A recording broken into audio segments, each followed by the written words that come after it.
Students, आज की इस वीडियो में हम बात करने वाले हैं बायोलॉजिकल क्लासिफिकेशन और टैक्सोनॉमी के बारे में। ठीक है, देखो बायोलॉजिकल क्लासिफिकेशन क्या होता है। क्लासिफिकेशन नॉर्मली वही सिंपल, हम नॉर्मली अपने घरों में भी जैसे चीजों को क्लासिफाई करके रखते हैं, एक ग्रुप बना के रखते हैं ताकि हमारे लिए उन्हें ग्रैब करना इजी रहे चीजों को। सेम वैसे ही है बेटा बायोलॉजी के केस में। इस लिविंग वर्ल्ड में इतनी सारी बायोडाइवर्सिटी है, तो उनको भी हमें किसी ना किसी तरीके से हमारे लिए वो इजी हो जाए, तो हम साइंटिस्ट ने क्या किया, उनको ब्रॉड टर्म में क्लासिफाई कर दिया, उनको डिफरेंट ग्रुप्स में रख दिया। ठीक है ना, अगर एक ग्रुप हमारे माइंड में आता है तो हाँ, उस स्पीशीज में आने वाले सभी लिविंग ऑर्गेनिज्म के कैरेक्टरिस्टिक फीचर्स तुरंत हमारे माइंड में आ जाते हैं। ठीक है, तो इसको बोलते हैं बेटा क्लासिफिकेशन, मतलब कि हमने ऑर्गेनिज्म को ग्रुपिंग में कर दिया, उनको ग्रुप में बांट दिया है on the basis of their similarity and on the basis of their differences. ठीक है, अब जो क्लासिफिकेशन होता है ये एक सिंगल प्रोसेस, एक सिंगल स्टेप प्रोसेस नहीं है, ये एक मल्टी स्टेप प्रोसेस है। मतलब कि हम क्लासिफिकेशन केवल एक लेवल पे नहीं करते, मल्टीपल लेवल्स पे हमें क्लासिफिकेशन देखने को मिलता है। मतलब कि जैसे कि सबसे पहले किंगडम, हमने किंगडम देखे, पूरी की पूरी जितनी बायोडाइवर्सिटी है उनको हमने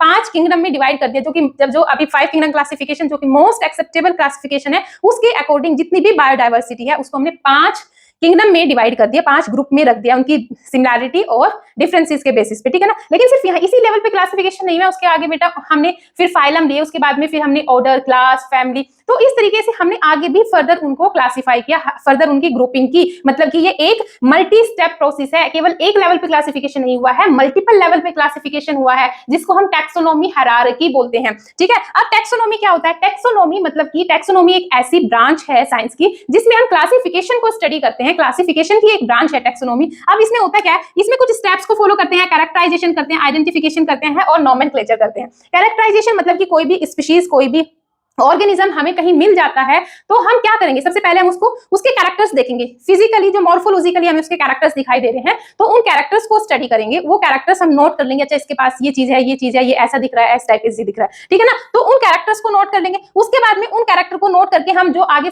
हमने प्रीवियस जो हमने क्लासिफिकेशन कर रखी है उनके बेसिस पे उनके उसकी आइडेंटिफिकेशन करेंगे कि अच्छा किसके साथ में इसके कैरेक्टर्स मैच हो रहे हैं। ठीक है ना, और उसके बाद में फिर हम उस ऑर्गेनिज्म को क्या दे देते हैं, उसका नामकरण कर देते हैं, उसका नोमेनक्लेचर, ठीक है ना, उसे नाम दे देते हैं। ठीक है ना, तो ये सारी चीजें जिस ये पूरी की पूरी जो स्टडी हम कर रहे हैं पूरा का पूरा, तो इसको हम किस में पढ़ते हैं बेटा, टैक्सोनॉमी। यानी कि टैक्सोनॉमी के अंदर हम पढ़ते हैं कैरेक्टराइजेशन, आइडेंटिफिकेशन, नोमेनक्लेचर, क्लासिफिकेशन, ये सब किस में आ रहा है, टैक्सोनॉमी के अंदर आ रहा है। ठीक है ना, तो क्लासिफिकेशन और टैक्सोनॉमी समझ में आया क्या है।